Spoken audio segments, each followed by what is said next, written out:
모임이 있다는 사실을 사실은 제가 수요일 날 알았어요. 그리고 제가 하는 일은 이제 그 공장 장기업 연구소 소장으로 되어 있어서 사실은 여기 있는 어떤 그 제목의 그런 내용들과는 좀 하는 일이 멀어서 사실은 뭐 여기에 대해서 제가 페이퍼에 넣는다는 게 좀 무리가 있고, 다만 이제 제가 준비해왔다는 것은 그동안 제가 쪼꼬텍에 있으면서 그 개발했던 제품들 그리고 출시됐던 제품들 중에서 좀 이런 제품에 응용하면 어떨까라는 좀 모델을 좀 보여드리고, 그리고 이제 그래서 제가 제일 잘하는 게 초콜릿이 뭐라는 것들을 정도를 여러분한테 소개 말씀을 올리는 정도. 그리고 제 끝에 가서 저는 아무래도 기술자이기 때문에 물론 회사에서 요청이 있으면 영업 지원을 많이 나가요. 보통 이제 뭐 GS나 세븐일레븐이나 파리크라상이나 가면 그쪽에 MD들이 굉장히 그 초콜릿에 대한 컨펙셔너리 전반에 대한 수준들이 높아서 필요 요청이 오면 쫓아가서 영업 지원도 나가고 그럽니다.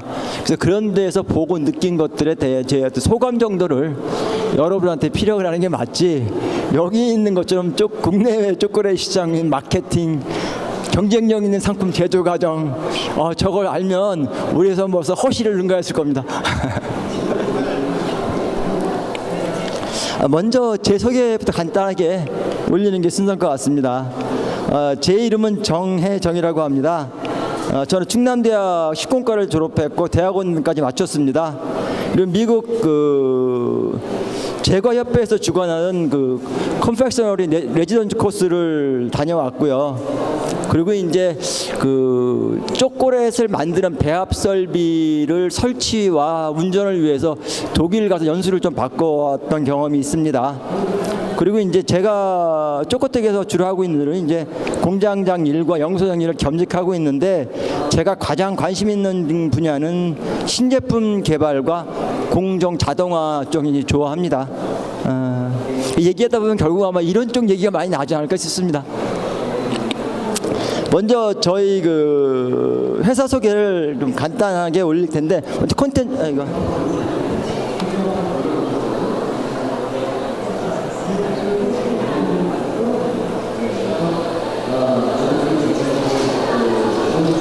예, 됐습니다. 뭐 국내 최고의 초콜릿 전문 제조회사, 참 부끄럽습니다. 넘어가겠습니다. 제가 먼저 간단하게 회사 소개하고 그리고 이제 초콜릿에 대해서 쭉 한번 얘기해 보도록 하겠습니다.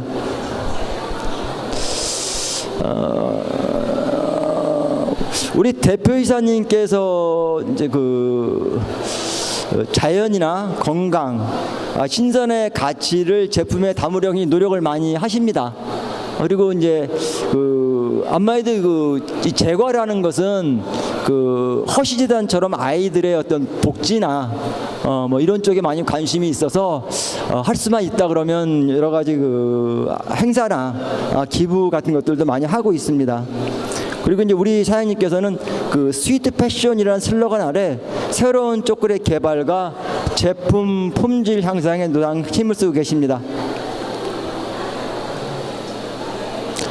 저희 초코텍 회사는 1997년 설립이 됐고 2005년에 이제 법인이 설립됐습니다. 그리고 2009년에 GS25에 이제 마카다미아 볼 초콜릿 히트를 하면서 이때부터 본격적인 어떤 이제 유통점에 진입이 됐고, 2013년에 이제 기열 부속 연구소 설립이 되면서 제가 지금까지 연구소장을 하고 있습니다. 그리고 2016년 이제 얼마 전에 이제 이천에 몇 년 전에 사둔 땅에다가 지금 대월 산업단지 내에 공장을 지금 설립을 하고 지금 시운전 및 가동 중에 있습니다.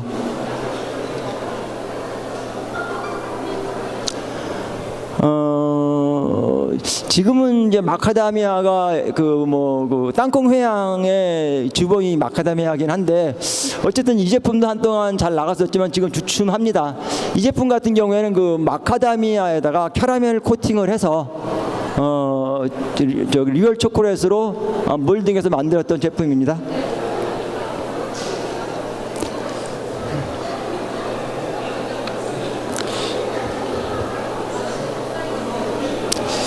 그 다음은 바 제품인데 이 제품이 뭐 많은 이익을 남기거나 뭐 뛰어나게 잘 팔리지 않지만 꾸준히 팔리는 상품입니다. 그러니까 마카데미아 같은 거 트렌디한데 이런 제품은 꾸준합니다.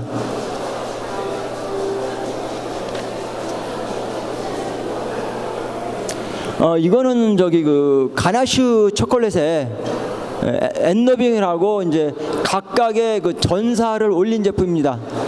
그러니까 저희 회사는 전사지도 만들고 가나슈 생크림도 만들고 또 이렇게 초콜릿 엔너빙도 좀 하고 있습니다.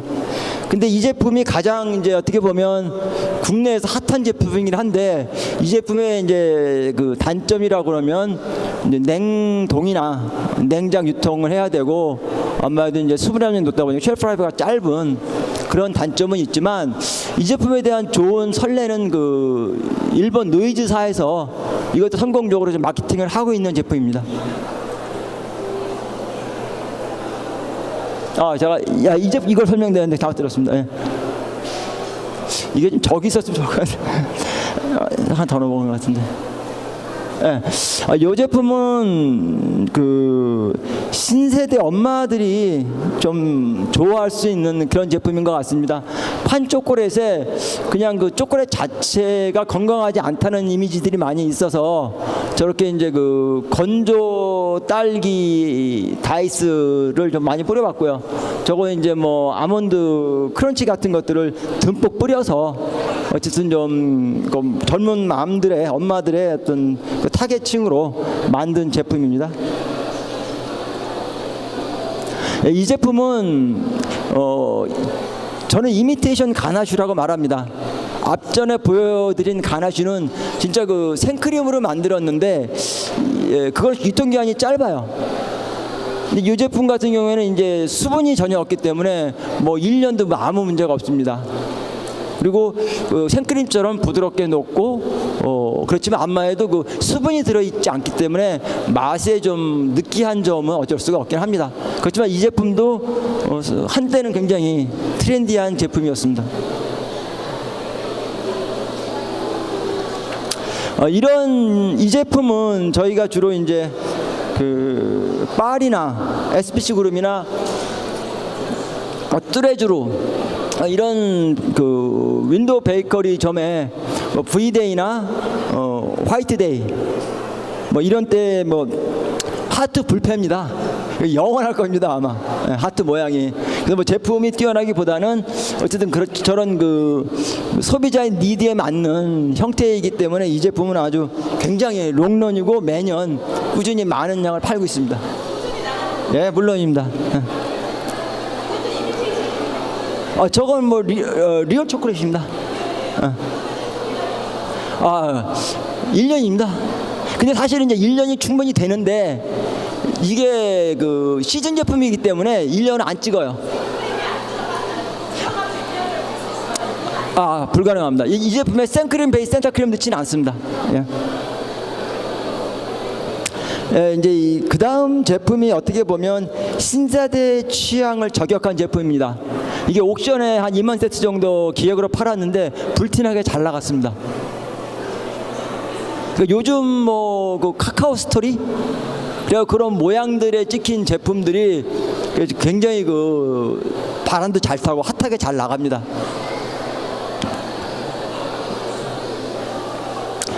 이거는 저기 그 이동기 작가님이라고 아토마우스를 그리신 분입니다. 그래서 롯데에서 그분의 작품을 초콜릿으로 만들어 주세요라고 부탁을 받고 요거는 이렇게 실제로 저기 한번 초콜릿입니다. 요번에 그 작년 발렌타인데이 때 제가 롯데 만들어 납품했던 그런 제품입니다.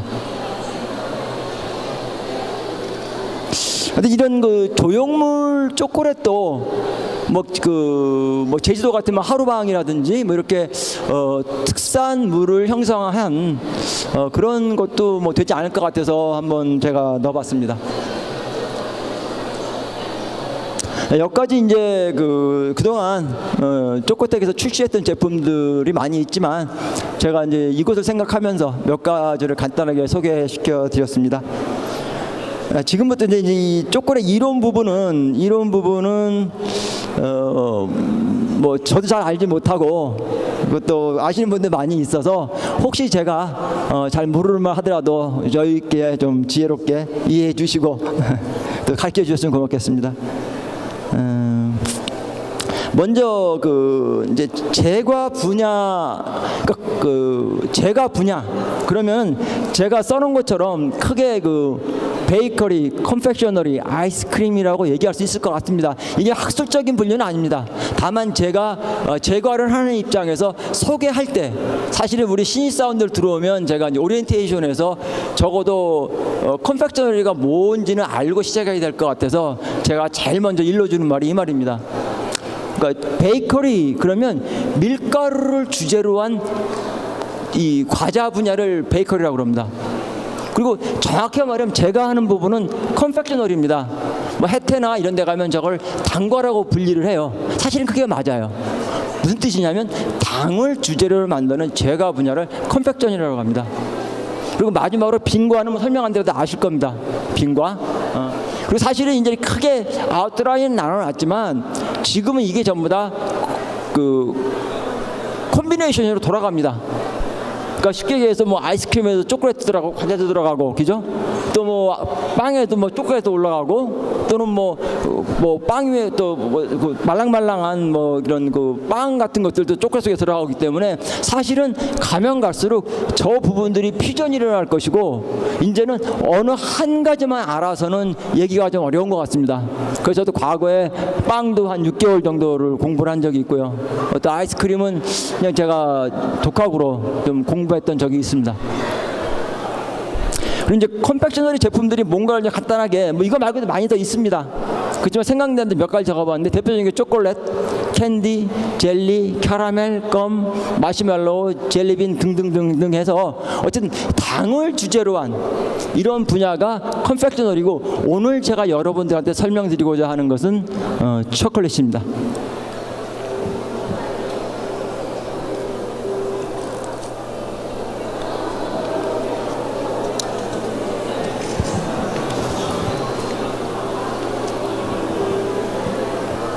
제가 가끔 그 사람들한테 이런 질문을 받아요.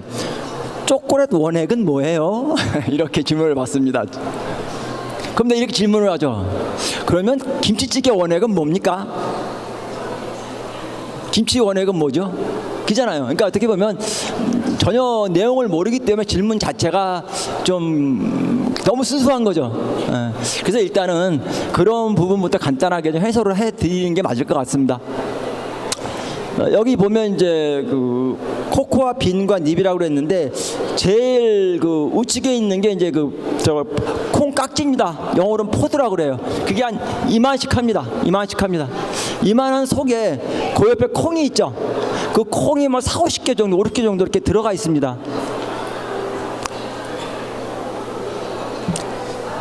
그리고 이제 저 콩을 볶아, 그 옆에 있는 게 배아예요. 배아, 닙. 콩 껍데기 제거하고 나면 알맹이입니다. 근데 저 알맹이를 빼는 방법이 두 가지인데, 콩 홀빙을 그 빈 자체를 로스팅해서 탁 깨가지고 껍데기 날리고 볶아진 빈을 뽑는 경우가 있고, 또 한 가지 방법은 저 콩을 살짝 열 처리를 해요.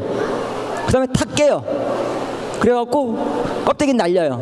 그리고 떨어진 잎들만 사이즈별로 모아갖고 그것만 로스팅하는 경우 두 가지 방법이 있습니다. 그래서 그걸 립 로스팅이라고 합니다. 저 닙이 결국은 초콜릿의 주 원료가 되는 겁니다. 저 닙을 갈아놓은 게 코코아 메스라고 합니다. 또 다른 말로 리코, 페이스트 다 같은 말입니다. 그 다음에 저 코코아 메스에서 기름을 짜놓은 걸 코코아 버터고, 남은 박을 갈아놓은 게 코코아 파우더입니다. 이 세 가지 원료 중에서 어느 게 제일 비싸겠습니까? 당연하죠. 참기름, 참깨, 박, 당연히 기름이 비쌉니다. 그래서 이제 코코아 파우더를 갖고 이제 여기서 오늘은 제가 여러분 컴파운드까지 다 가지는 않겠습니다. 그냥 리얼 초콜릿만. 리얼 초콜릿이라고 말하면 뭐냐면 대용지를 쓰지 않고 만든 초콜릿을 일단 설명을 하고 질문이 나오면 차후에 컴파운드 코팅 초콜릿에 대해서는 설명을 하도록 하겠습니다.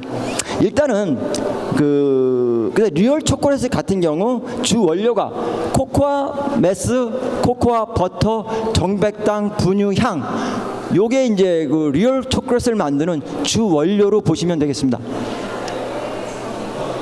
그리고 분유는 전지 분유만 있는 게 아니고요. 이제 뭐 탈지 분유가 있어요. 그보다 전지 분유 같은 경우 페담량이 7% 정도 되는 걸로 알고 있습니다. 그리고 탈지 분유다 1% 정도의 페담량을 갖고 있고요. 그리고 이제 웨이 퍼미에이트 유청 분말이라고 그러죠. 그거는 이제 치즈를 만들고 남은 유장을 스프레이 드라이 해놓은 게 이제 유청 분말입니다. 주로 이제 저가 초콜릿에서는 주로 웨이 퍼미에이트 유청 분말을 많이 쓰고요. 리치한 초콜릿을 만들고 싶을 때는 이제 그 전지 분유를 쓰고 뭐 이렇게 응용이 되고 있는 걸로 알고 있습니다. 유화제도 굉장히 중요합니다. 초콜릿을 만드는 데 있어서는. 그러니까 그 초콜릿의 제일 비싼 원료가 기름입니다. 이 기름을 세이브한다는 뜻은 뭐냐면 초콜릿의 원가를 낮춘다는 뜻입니다. 그래서 사용되는 게 유화제입니다. 또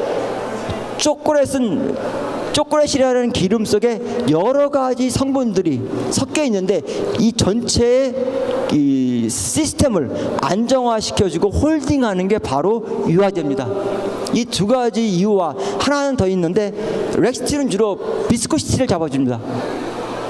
그리고 PGP라는 걸 많이 씁니다. PGP는 뭐냐면 일드 밸류를 많이 잡아줍니다. 그러니까 비스코시티는 뭐냐면 본드가 끈적끈적하죠.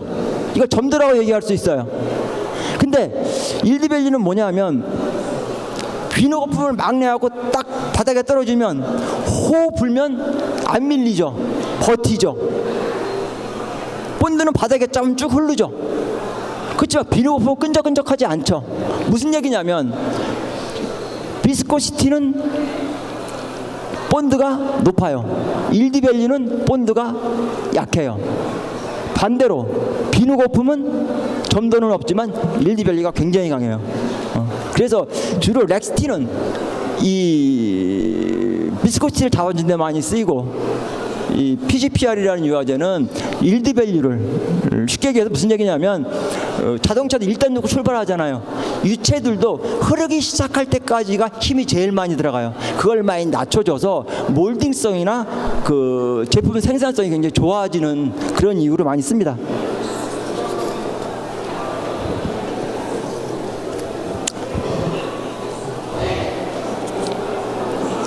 다음은 원료 초콜릿에 대해서 간단하게 말씀 올리겠습니다. 그 다크 초콜릿이 뭐냐 그러면 물론 일단 전부 다 리얼입니다. 리얼 다크 초콜릿 같은 게 뭐냐면 코코아 메스에다가 코코아 버터, 정백당, 향, 유화제를 넣고 갈아놓은 게 그게 다크 초콜릿입니다.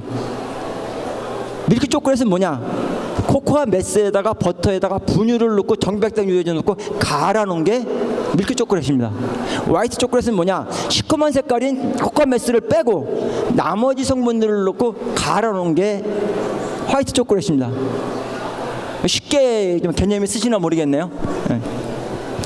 근데 초콜릿을 생산하는 이제 기계에 대해서 간단히 말씀을 올리고 싶은데 그 초콜릿을 이렇게 이해하시면 됩니다. 그러니까 이런 기름 덩어리 속에 분유 입자, 설탕 입자, 뭐 코코아 입자들이 무수히 작은 형태로 많이 배겨 있는 게 초콜릿입니다. 전문적으로 얘기하면 기름이 연속상입니다. 거기에 박혀 있는 알갱이들이 불연속상이 되는 겁니다. 그런 시스템이 초콜릿인 겁니다. 제가 여기 나열해놓은 믹서나 투롤 리파이너나 파이브롤 리파이너나 콘체 이런 기계들은 제가 말씀드린 그런 시스템을 만들기 위해서 필요한 장비들인 것 뿐입니다. 별게 아닙니다. 근데 믹서라는 건 왜 필요하냐면 그 투롤이나 파이브롤에 태우려고 그러면 갈려서 넘어가려 그러면 일정한 물성이 맞아야 이 기계를 통과할 수 있습니다. 그래서 믹서는 뭐냐? 바로 그 물성을 맞추기 위한 장비가 바로 믹서입니다. 뭐 여기 기술적인 노하우가 있습니다. 뭐 팻 함량이라든지 이런 거 좀 맞춰줘야 됩니다. 인그레디언트도 봐야 되고 온도도 맞춰야 되고, 어쨌든 믹서라는 것은 결국 정백당, 분유, 코코아 메스에다가 버터를 적당히 넣어서 반죽을 잘 만드는 기계가 믹서입니다. 그다음에 투롤 이거 죄송합니다.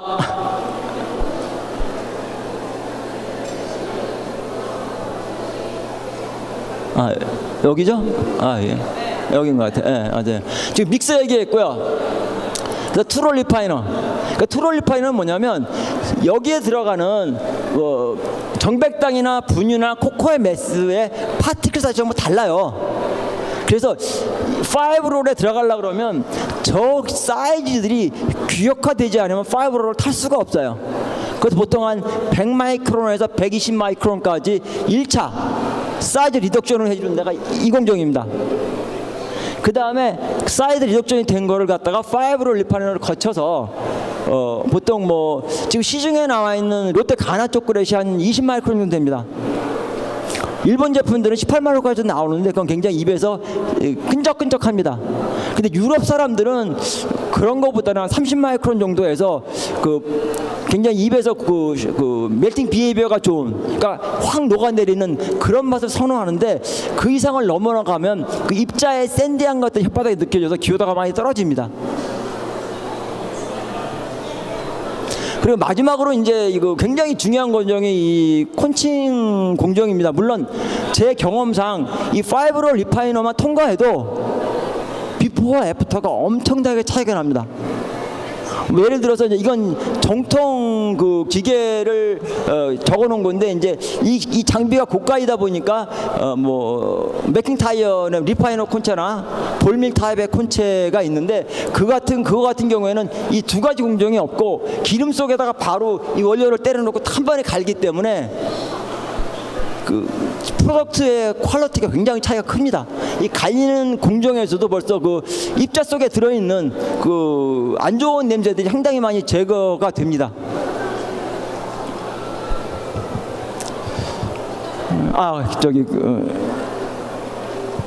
이거 콘칭 얘기를 안 했네요.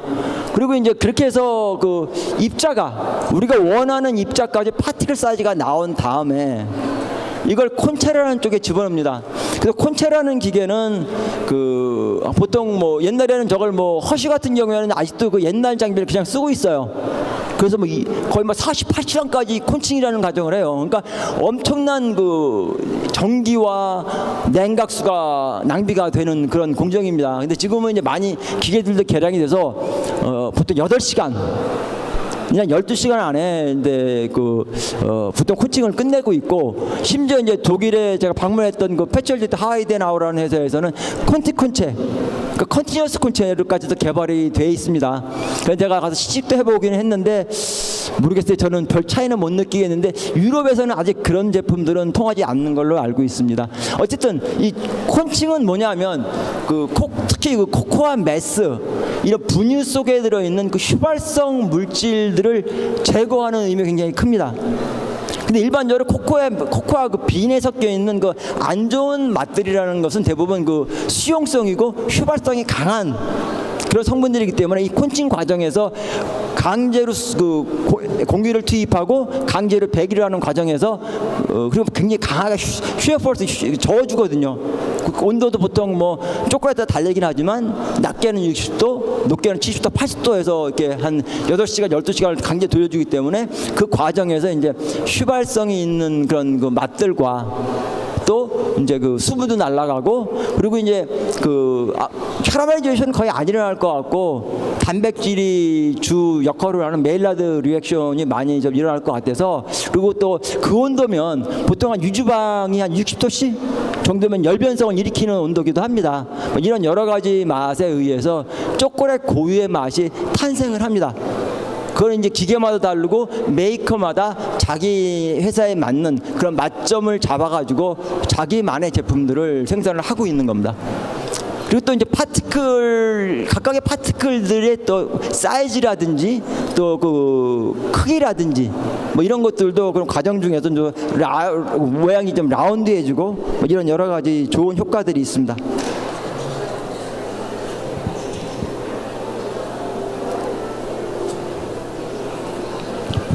그럼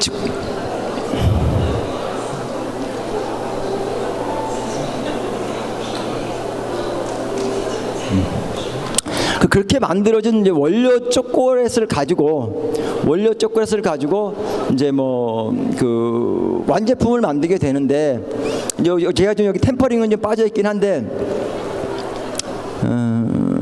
완제품을 좀 몇 가지 좀 분류를 해봤습니다. 이것도 뭐 학술적인 분류는 아니고요. 제가 이제 여러분들한테 또는 우리 신입사원들한테 초콜릿을 소개할 때 이해하기 쉽게 그냥 간단하게 설명을 합니다. 판 초콜릿, 이제 뭐 플레인 초콜릿이라고 합니다. 평평한 초콜릿이라는 뜻이죠.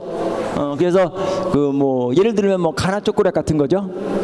그 다음에 쉘 몰디드 초콜릿, 쉘 초콜릿, 뭐 이제 국산 제품 블랙로즈 미니쉘이 있고요. 안에 센타크림 들어있죠. 그 다음에 바 초콜릿, 뭐 자유시간, 스니커즈 엄청나게 많죠.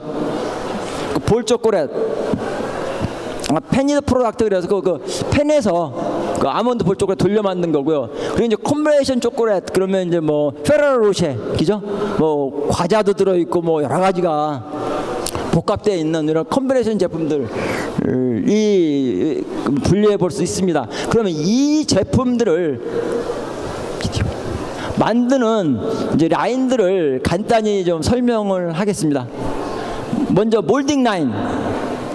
몰딩 라인에서는 이제 판 초콜릿하고 쉘 초콜릿을 만드는데, 제가 처음에 이 초콜릿 업계 발을 들였을 때는 그 대형 모갈 프렌트였습니다. 그때는 이 지금 보여드리는 그 완샷 데포지터가 있지 않았습니다.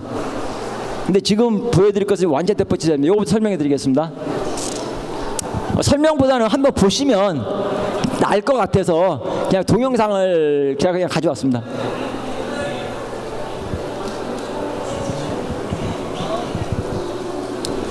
그러니까 한쪽에는 센타크림을 넣고 한쪽에는 초콜릿을 들어갑니다. 그냥 보시면 됩니다.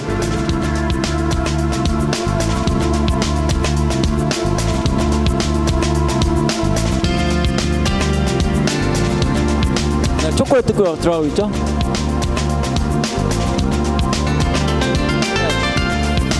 이해가 되시죠?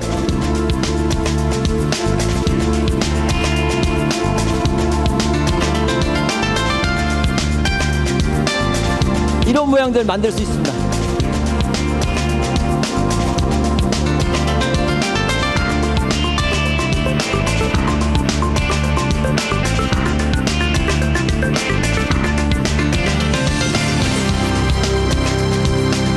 쉘이나 센터한테 좀 조정할 수 있습니다.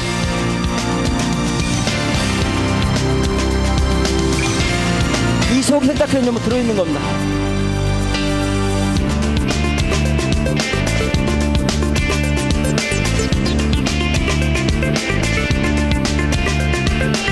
똑같은 기계는 아니지만 저희 회사 갖고 있는 기계입니다.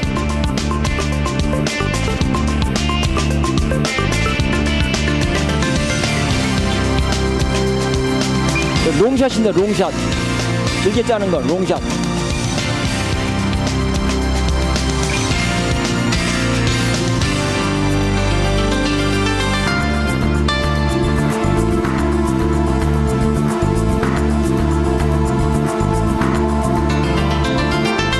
뭐 이런 모양들을 만들 수 있습니다.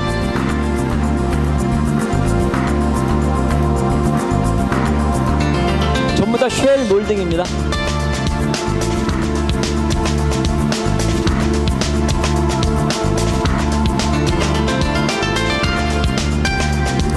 이 안에도 센터크림이 들어있습니다.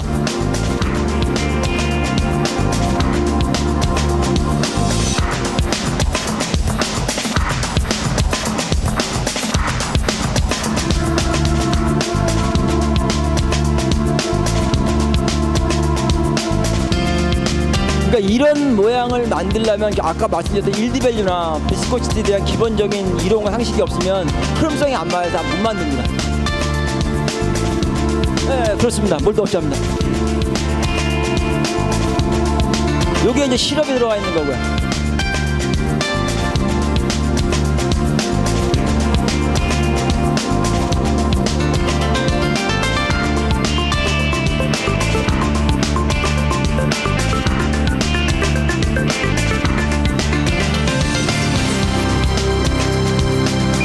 소독은 안 합니다. 보시죠. 지금 쿨링 터널로 들어가고 있습니다. 이게 털어서 내고 다 리턴 시킵니다.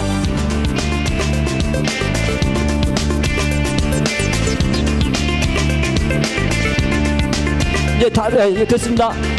끊어주십시오. 이거 데포지터를 비우는 모습입니다. 지금 보여드렸던 건 이제 완샷 몰딩 프렌트라고 합니다. 이 굉장히 쌉니다. 그러니까 그 제대로 된 원래 생산 방식은 아직 틀지 마시죠. 엔더반 좀 이따 트시죠.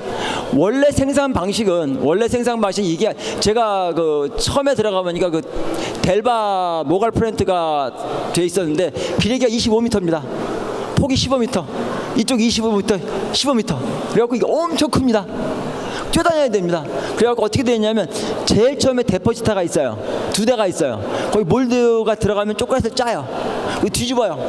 흔들어서 초콜릿을 빼요. 쿨링 터널 들어가요. 다시 뒤집어요. 그리고 오면 센터크림 짜는 데포지터 두 개 있어요. 하나는 팻 베이스용, 하나는 워터 베이스용. 센터크림 짜요. 그래갖고 버티컬 쿨링 터널로 들어가요. 거기 25분 동안 이게 돌아가고 나와요. 그리고 굳어요. 그러면 나온 다음에 이쪽에서 엣지 있다가 열을 비춰주고 그 다음에 이제 그 초콜릿 짜서 긁어내 갖고 다시 메인 쿨링으로 들어갑니다. 그러니까 몰드 장 깔리는 장수만 해도 몇백 장이 깔립니다. 그러니까 감히 투자가 안 되는 거예요. 그래서 이 지금 완자 데포지터가 개발이 된 게 30년이 안 되는 걸로 알아요. 제가 그 초콜릿 컴팩터제 바이 들었을 때는 이 기계가 없었어요. 근데 이제 이 기계가 파퓰러합니다. 설치비도 싸고.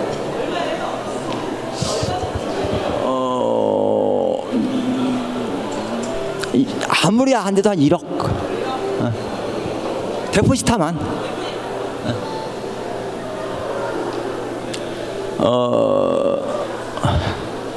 어떻게 얘기했죠? 어쨌든 이 데포지터가 굉장히 그 파퓰러한데 굉장히 어렵습니다. 굳어있지 않는 두 개의 액체가 만나는 거기 때문에 아까 말씀드린 뭐 일디벨리나 비스코시티 하나 더 중요한 게 비중입니다. 비중. 그러니까 센터크림과 이 초콜릿의 비중이 맞지 않으면 안 돼요. 센터크림이 가벼우면 위로 떠버리겠죠. 무거우면 가라앉겠죠. 흐름성도 같아야 돼요. 그래서 그리고 기계 관리가 안 되면 안 돼요. 이 마킹이나 피스톤 같은 것들 청소가 깨끗하지 않으면, 그리고 공기가 새 들어가면 뽀록 깊어 올라오면 그냥 뻥 납니다. 굉장히 어렵긴 하지만 굉장히 경제적이고 그 작업자가 숙련되어 있고 기계 관리만 잘하면 돈 벌어주는 기계가 이 기계입니다. 이런 기계 만드는 데는 굉장히 많습니다. 독일에도 많고 이태리 뭐 많습니다. 저희는 스위스 컸습니다.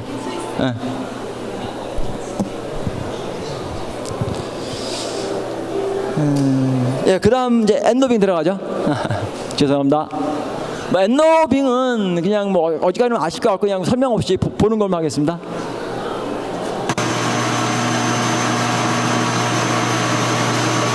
네, 보다시피 센터크림이 이렇게 초콜릿 커튼을 지나가는 겁니다. 그냥. 그러니까 자유시간 매치바 이런 것들이 다 저렇게 만듭니다. 자유시간 같은 경우에는 보통 캐러멜 레이어에다가 아몬드 뿌리고 그 위에다가 누가를 덮은 다음에 가로세 카팅해갖고 이 기계를 통과하는 겁니다. 그래갖고 통과한 다음에 쿨링터널 들어갑니다. 그게 자유시간입니다.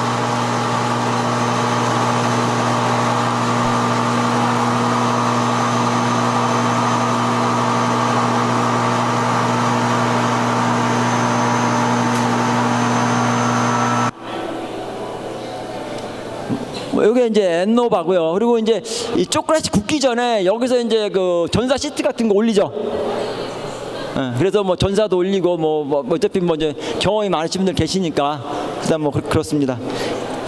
그 다음에 이제 그 팬닝 기계를 간단하게 말씀 올리겠습니다. 팬닝 부탁합니다.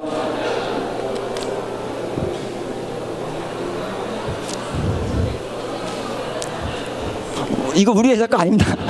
그냥 이게 지금 헤이즐넛 같습니다. 여긴 지금 그 파일로트 설비이기 때문에 사람이 퍼붓는데 이쪽에 초콜릿 스프레이가 있습니다. 여기 초콜릿을 스프레이합니다. 저걸 굴려주면서. 근데 여기는 지금 작기 때문에 주걱으로 초콜릿 퍼놓고 있습니다. 저렇게 되면 이제 그 헤이즐넛 표면을 초콜릿 덮겠죠. 그리고 찬바람을 저서 굳히는 겁니다. 이거 보시면 이해가 될 겁니다.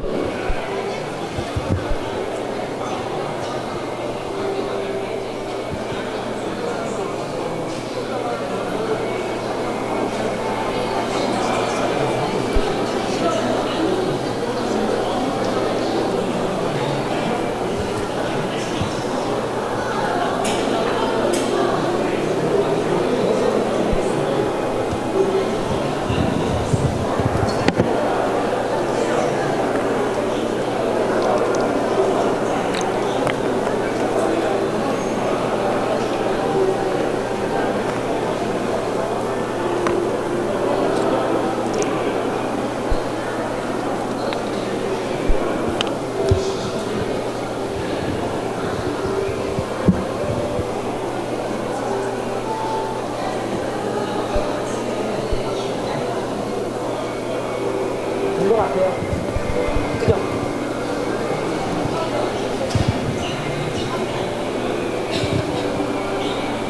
네, 감사합니다. 어떻게 저 보고 이해가 되셨죠?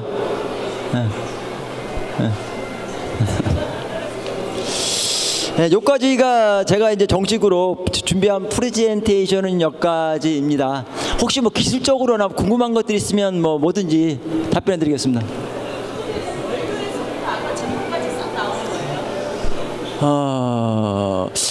제가 초코텍 있기 전에는 원료 앞쪽 라인도 많이 깔아보긴 했는데 우리 회사가 아직 원료까지는 지금 안 하고 있고 저희는 대신 이제 그 FTA가 되면서 지금 외국에 있는 그 초콜릿 제조업체하고 코어를 하고 있고 뭐 이제 제가 만든 레시피나 우리 대표이사께서 만든 레시피 쭉 보내서 제품 만들어 오고 같이 코어를 해서 만들고 있고 아직은 지금 대월에 땅을 산 이유도 사실은 이제 장기적으로 이 배합 설비 쪽에 우리 대표이사님께서 관심이 있으셔서 지금 그걸 투자를 하고 있는 그런 상황이고 아마 멀지 않는 기간 내에 아마 그 부분까지 들어올 수 있을 것 같습니다. 올해 어쨌든 뭐 건물 졌으니까 거기서 쉬엄쉬엄 해야 될 것 같습니다.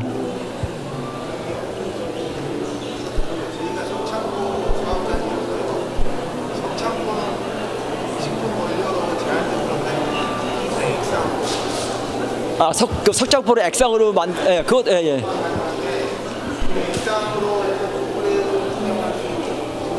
예, 있습니다. 그렇지 않아도 아까 제가 여기 도착하자마자 저기 그 앉아서 부스에 앉아서 그 얘기부터 나오던데, 그러니까 지금도 제가 그 정부의 3.0 사업 뭐 그래갖고 그 아마 그 뭐 기능 뭐 마늘에서 이렇게 기능성 성분 추출해갖고 저한테 갖고 온 게 있어 지금 프로젝트 진행 중에 있는데 그거 아마 이제 국가에서 진행해서 그것도 아마 특허를 맡고 있는 것 같아요. 그거 이제 그 제품 개발은 지금 쪼꼬텍에서 진행이 되고 있는데 그것도 마찬가지예요.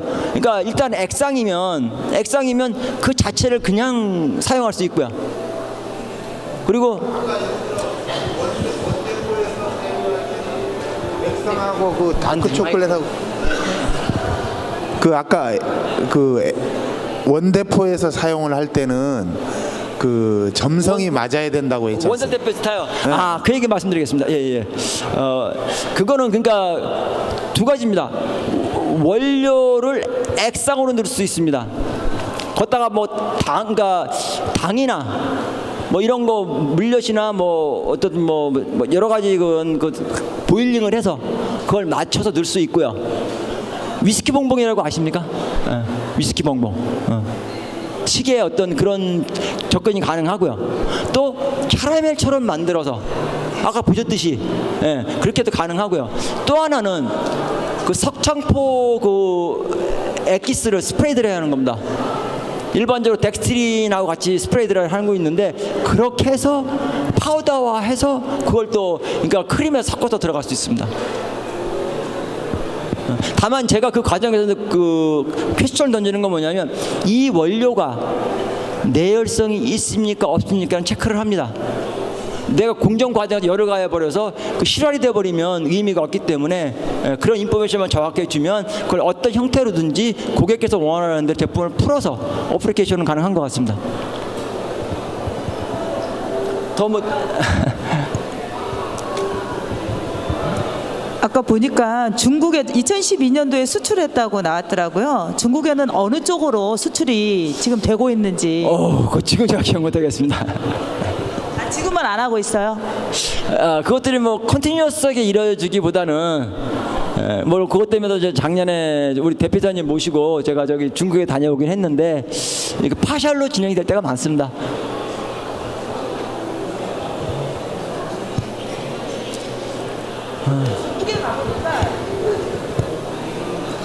어저께 제가 그 상해에 갔다 왔거든요.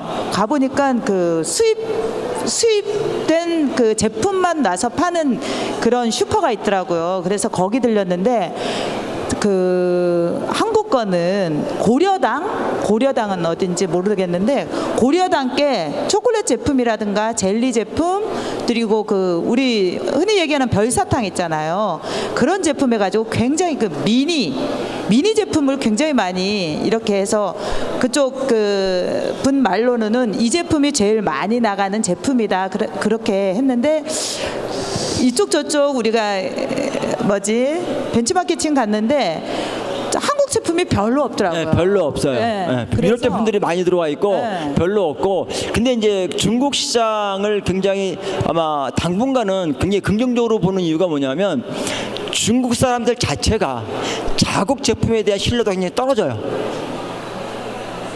한국 홈쇼핑이 중국에 뜨는 이유가 뭐냐면 자국 제품을 잘 안 믿어요, 중국 사람들이. 그렇기 때문에 아마 당분간은 더 아마 중국이 더 퀄리티가 올라갈 때까지는 아마 우리나라 제품이 많이 좀 뜰 것 같습니다. 제가 뭐 이제 그 마케팅 쪽 얘기를 시장 상향의 동향 그래서 간단하게 지금 그동안 제가 평생을 이쪽에 못낚고 있으면서 기술자로서 좀 느꼈던 것들을 몇 가지만 뭐 말씀을 나누고 제 시간은 그 마치도록 하겠습니다. 어떻게 보면 초콜릿 시장에 한국이 굉장히 블루오션이었을 때가 있습니다. 지금은 완전히 레드오션입니다. 이런 레드오션이 없습니다. 제가 초콜릿을 시작했던 1980년대입니다. 그때 우리 회사가 그 봉 아몬드 초콜릿을 만들었는데 88 올림픽 시작하기 직전이었습니다. 이걸 거의 광고를 때렸다가 물량을 못 떼갖고 제품이 죽었습니다. 그때는 만들기만 하면 나갔습니다. 그때는 우리 그 제거쟁이들이 뭐라고 했냐면 저기 시내가에 가고 차돌 주워다가 초콜릿만 씌워도 나간다고 날아갔습니다.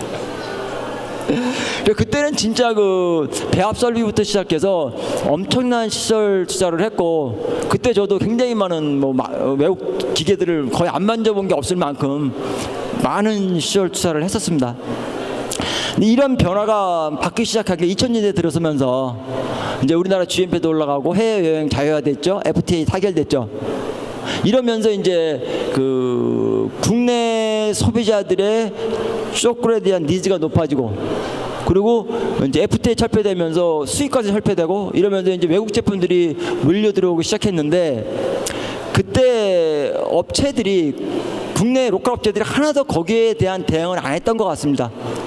그때 주 관심사는 우리 회사가 타 회사보다 어떻게 더 많은 이익을 낼 거냐에 포커싱을 했고 거기에만 하다 보니까 시시한 제품들은 전혀 손을 대지 않고 키우질 않았습니다.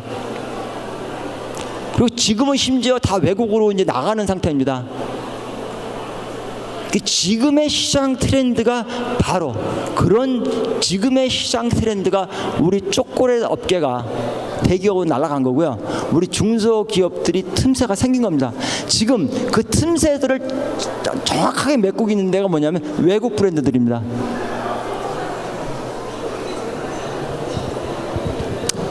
어쨌든 그런 측면이 있고요. 그리고 또 하나는 문제는 뭐냐면 이제 저는 마케팅을 별로 안 좋아합니다. 마케팅을. 예를 들면 일본 같은 경우에는 1,000원짜리 소비자 가면 원료비가 300원입니다. 350원도 됩니다. 그 제품이 실속이 있을까요, 없을까요? 있죠.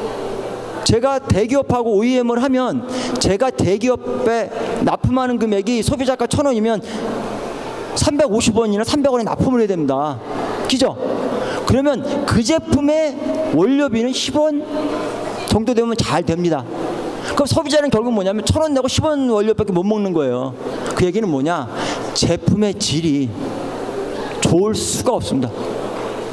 우리나라 제품들이, 그러니까 국내에서 마케터들이 하는 주 역할이 뭐냐면 그 제품에 반짝반짝반짝하는 것만 찾습니다. 그리고 그것만 부각을 해서 소비자들을 끌어들입니다. 그렇지만 한 번은 사지 두 번, 세 번은 안 삽니다. 저희도 안 삽니다. 그 또 구조적으로 그럴 수밖에 없는 이유가 뭐냐면 월급쟁이 사장이 자기가 서바이브하는 길은 자기가 있는 동안 그 제품이 뜨면 됩니다.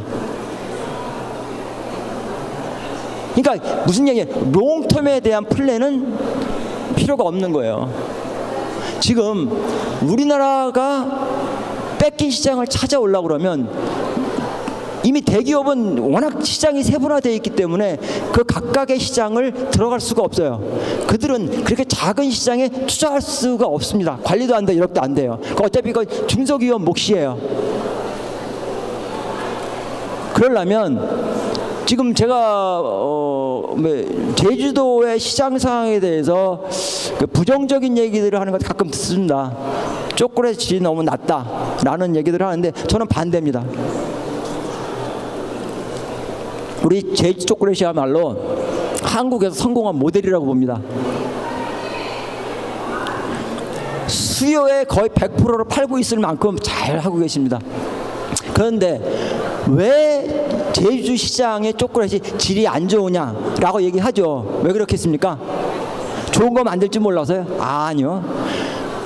사가는 사람들의 수준이 그것밖에 안 되는 거예요. 여기 아마 제주도에 유럽이나 뭐 이런 데서 미국에서 오면 당연히 리얼 초콜릿, 고급 초콜릿 팝니다. 몰라서 못 만드는 게 아니에요. 불행히도 여기 오시는 관광객들이 보면 중국 사람, 동남아 사람, 그분들은 아직 컴파운드 코팅 세대를 벗어나지 못하고 있기 때문에 여기 시장이 그런 거지, 여기 계신 분들이 할지 몰라서 하는 게 아니라는 겁니다. 그런 각도에서 볼 때 제주 시장이야말로 정말 한국에서 제일 열심히 초콜릿을 만들어서 시장을 확보한 지역이라고 보고요. 다만 지금은 제가 보기에도 시장이 이제 과포화가 됐고 이제 새로운 돌파구를 찾아야 되는 시점인 거는 저도 느낍니다. 그죠? 어떻게 할 거냐는 문제는 사실은 고민거리고.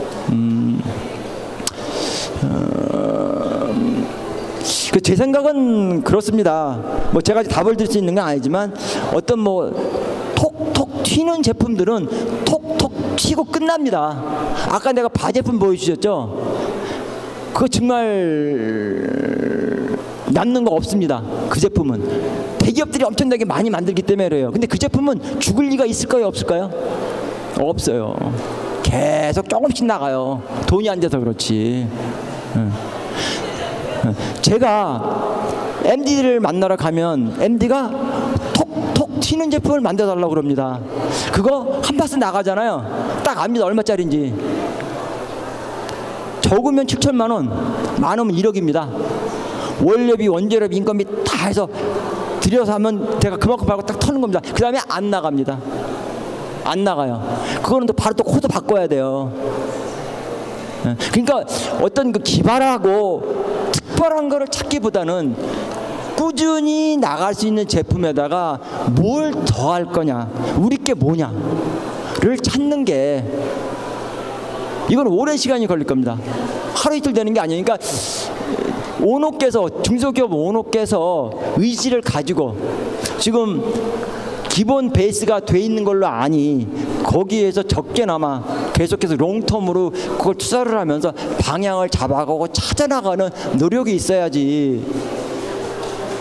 제가 제일 그 R&D 쪽에서 힘든 게 그 영업 쪽에서 하나 들고 옵니다. 들고 와요. 이거 만들어 주세요. 만들 수 있어요, 없어요? 그럼 만들 수 있어. 그럼 제가 물어봅니다. 얼마치 팔 거예요? 뭘 한 2억 팝니까? 아니요. 지금 뭘 1, 2천도 어렵겠는데요. 그럼 못해 이렇게 얘기합니다. 저는.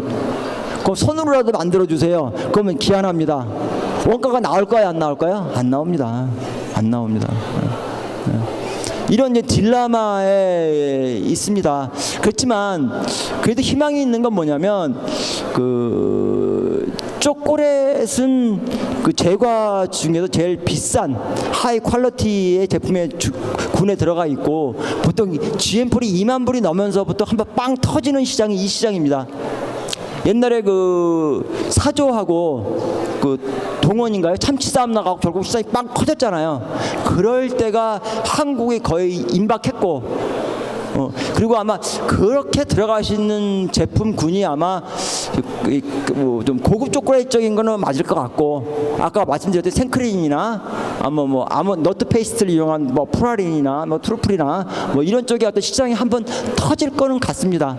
점점 이제 기회는 무르익어 가고 있기는 한데 어쨌든 간에 지금 너무나 많은 시장이 뺏겼기 때문에 그걸 찾아오려고 그러면 진짜 그 좀 진실성 있는 그런 그 노력을 많이 해야 된다고 제가 늘 반성을 하고 있습니다. 질문 없으면 이상 마치겠습니다. 감사합니다.